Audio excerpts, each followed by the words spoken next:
Writing a personal statement can feel like a daunting task. Many students will struggle boasting about themselves, or it's hard to boil down an entire life into one essay. The thing is that writing an enticing personal statement is so important.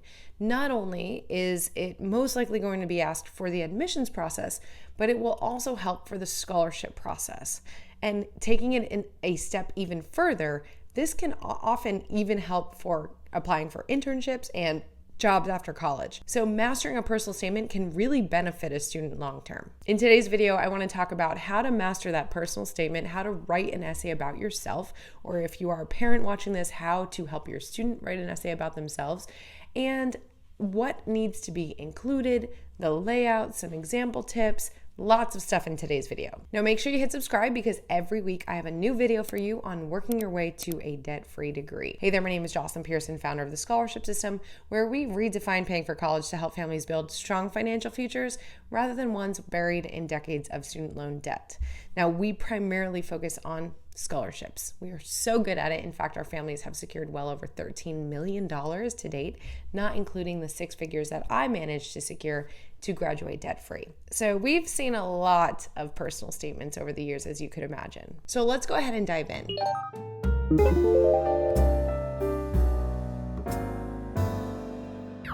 A college personal statement is basically an essay, but of course about a student. This is an opportunity for a student to share insights about themselves, some deeper knowledge that really isn't displayed by the typical fields asked on an application. It's a chance to really showcase personality, discuss motivations, passions, reasons why they want to go to a school or why they want to pursue a career path. And a personal statement can really leave a mark.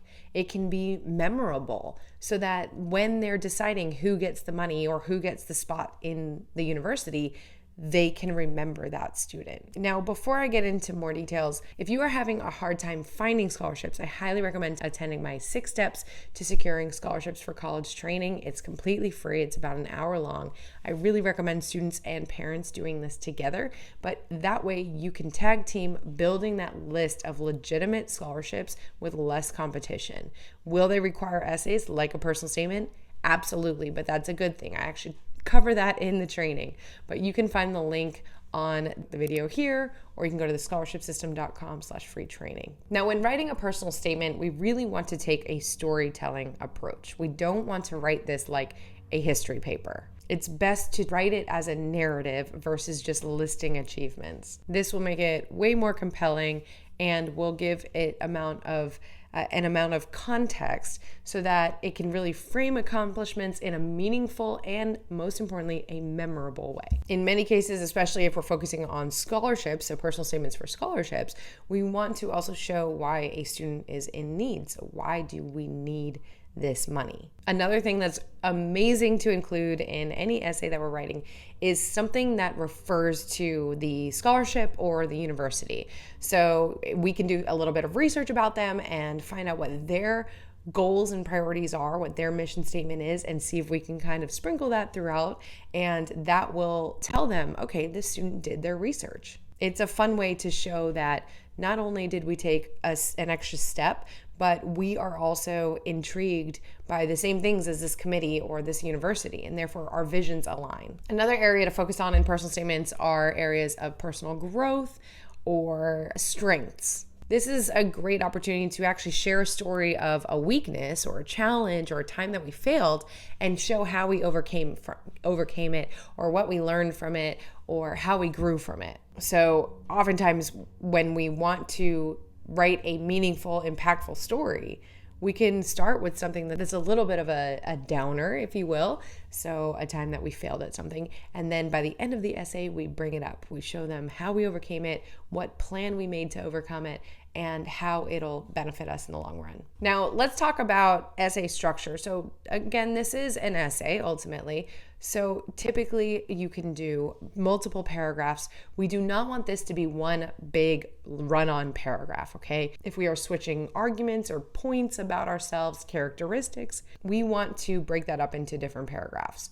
So often you'll see like a 5-paragraph structure essay. There's not necessarily a magic number. It really depends on how many points and stories we're making. Now, this would be for maybe 500, 750 word essays or 1,000 word essays. Now, if it is 250 to 400 words, if it is a small essay, of course, it'll be less paragraphs. Which, speaking of word count, we always want to pay attention to that. Do not go over or under if they give you a lower limit.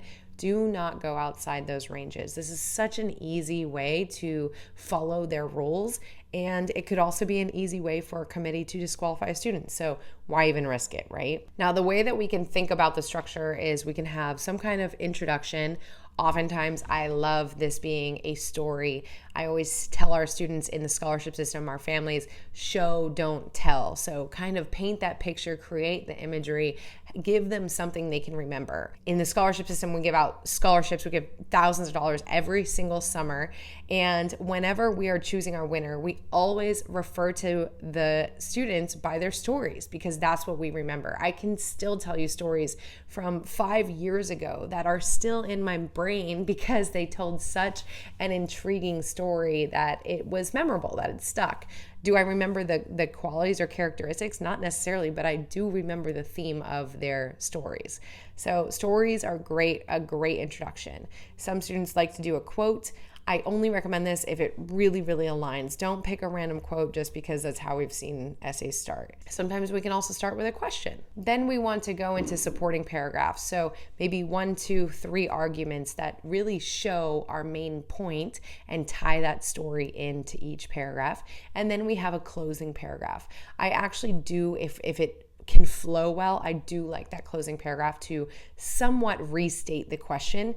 That way I know for a fact I truly answered the question. Okay, now we have an entire YouTube playlist all about essay writing with tons of tips, structure, how to brainstorm stories. We have so many different resources. I also discuss a lot of these tips again in that free training I mentioned earlier. It's free, it's a webinar, it's where I cover my 6 steps to securing scholarships. You can find the link in the description or you can click on the video here, but we will link to all of these amazing resources in the description. So check out that essay writing playlist as well as our personal statement examples on our blog. I will link to that as well. And then check out that free training. So we've got lots of free resources that you can continue working towards that money for college.